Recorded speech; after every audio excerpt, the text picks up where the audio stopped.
CJ Roy ಸಾವಿಗೆ ನಿಖರ ಕಾರಣ ಗೊತ್ತಾಗದೇ ಇರೋ ಹಿನ್ನೆಲೆಯಲ್ಲಿ ಅನುಮಾನಾಸ್ಪದ ಸಾವಿನ ಬಗ್ಗೆ ಕೇಸನ್ನು ದಾಖಲಿಸಿ ಇನ್ವೆಸ್ಟಿಗೇಷನ್ ನಡೆಸಲಾಗ್ತಾ ಇದೆ. ಅಶೋಕನಗರ ಪೊಲೀಸ್ ಠಾಣೆಯಲ್ಲಿ ಕೇಸ್ ದಾಖಲಾಗಿರುವಂಥದ್ದು. ಉದ್ಯಮಿ ಸಿಜೆ ರಾಯ್ ಆತ್ಮಹತ್ಯೆಯ ಪ್ರಕರಣ.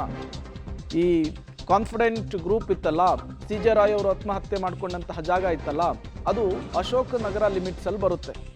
ನಿನ್ನೆ ಅಶೋಕನಗರ ಪೊಲೀಸರು ಕೂಡ ಭೇಟಿ ಕೊಟ್ಟಿದ್ರು. ಸೀಮಂತ್ ಕುಮಾರ್ ಸಿಂಗ್ ಬೆಂಗಳೂರು ಪೊಲೀಸ್ ಕಮಿಷನರ್ ಭೇಟಿ ಕೊಟ್ಟಿದ್ರು.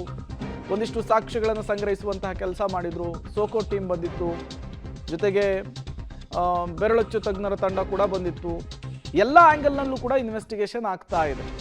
ಅನುಮಾನಾಸ್ಪದ ಸಾವು, ಅನ್ಯಾಚುರಲ್ ಡೆತ್, ಈ ಆ್ಯಂಗಲ್ನಲ್ಲಿ ಈಗ ಇನ್ವೆಸ್ಟಿಗೇಷನ್ ನಡೀತಾ ಇದೆ.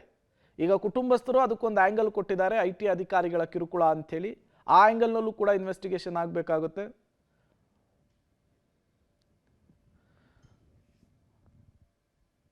ಈಗ ರಾಯ್ ಸೂಸೈಡ್ ವಿಚಾರಕ್ಕೆ ಸಂಬಂಧಪಟ್ಟಂತೆ ಕಾನ್ಫಿಡೆಂಟ್ ಗ್ರೂಪ್ ಕಂಪ್ಲೇಂಟ್ ಕೊಟ್ಟಿದೆ. ಕಂಪ್ಲೇಂಟ್ನಲ್ಲಿ ಏನಿದೆ ಅನ್ನೋದರ ಡೀಟೇಲ್ಸ್ ನಿಮ್ಮ ಮುಂದೆ ಇಡ್ತಾ ಇದ್ದೀವಿ.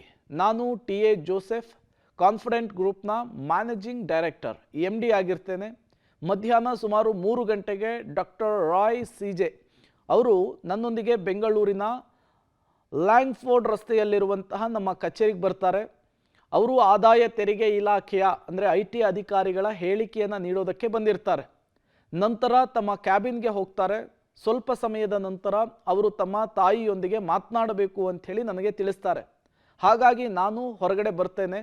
ಸುಮಾರು 10 ನಿಮಿಷಗಳ ನಂತರ ನಾನು ವಾಪಸ್ಸಾದಾಗ ಅಥವಾ ಹಿಂತಿರುಗಿದಾಗ ಡಾಕ್ಟರ್ ರಾಯ್ ಸಿಜೆ ಅವರು ಯಾರನ್ನೂ ಕೂಡ ತಮ್ಮ ಕ್ಯಾಬಿನ್ ಒಳಗೆ ಬಿಡಬಾರ್ದು ಅಂತ ನನಗೆ ಸೂಚಿಸ್ತಾರೆ. ಭದ್ರತಾ ಸಿಬ್ಬಂದಿಗೆ ಕೂಡ ಹೇಳ್ತಾರೆ. ಮತ್ತೆ 10 ನಿಮಿಷಗಳ ನಂತರ ನಾನು ಕ್ಯಾಬಿನ್ ಬಳಿ ಹೋಗಿ ಬಾಗಿಲನ್ನು ತಟ್ತೇನೆ. ಆದರೆ ಯಾವುದೇ ಪ್ರತಿಕ್ರಿಯೆ ಬರೋದಿಲ್ಲ. ಬಾಗಿಲು ಒಳಗಿಂದ ಲಾಕ್ ಆಗಿರೋದು ಗೊತ್ತಾಗುತ್ತೆ ಅನ್ನುವಂತಹ ವಿಚಾರವನ್ನು ಹೇಳಿದ್ದಾರೆ. ಅದನಂತರ ಬಾಗಿಲನ್ನು ಮುರಿದು ನಾವು ಒಳಗೆ ಹೋಗ್ತೇವೆ. ಒಳಗೆ ಹೋದಾಗ ಡಾಕ್ಟರ್ ರಾಯ್ ಅವರು ತಮ್ಮ ಕುರ್ಚಿಯ ಮೇಲೆ ಕುಳಿತಿದ್ರು ಮತ್ತು ಅವರ ಶರ್ಟ್ ಮೇಲೆ ರಕ್ತ ಹರಿತಾ ಇತ್ತು. ಅವರ ದೇಹ ತಣ್ಣಗಾಗಿತ್ತು. ನಾವು ತಕ್ಷಣ 108 ಆ್ಯಂಬುಲೆನ್ಸನ್ನು ಕರೆಸಿದ್ವಿ. ಆ್ಯಂಬುಲೆನ್ಸ್ ಜೊತೆಗೆ ಬಂದಂತಹ ವೈದ್ಯಕೀಯ ಸಿಬ್ಬಂದಿ ಅವರ ನಾಡಿ ಮಿಡಿತವನ್ನು ಪರೀಕ್ಷಿಸ್ತಾರೆ. ನಾಡಿ ಮಿಡಿತ ಇರಲಿಲ್ಲ.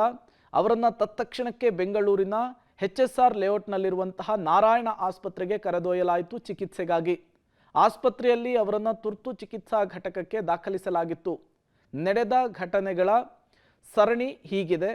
ಯಾವ ಒತ್ತಡವೂ ಕೂಡ ಅವರನ್ನು ಇಂತಹ ತೀವ್ರ ಹೆಜ್ಜೆ ಅಥವಾ ಆತ್ಮಹತ್ಯೆ ಮಾಡಿಕೊಳ್ಳುವಂತೆ ಮಾಡಿರಬಹುದು ಎಂಬ ಬಗ್ಗೆ ಸಮಗ್ರವಾದಂತಹ ತನಿಖೆ ಆಗಬೇಕು ಅಂಥೇಳಿ ನಾವು ಬಯಸ್ತೇವೆ.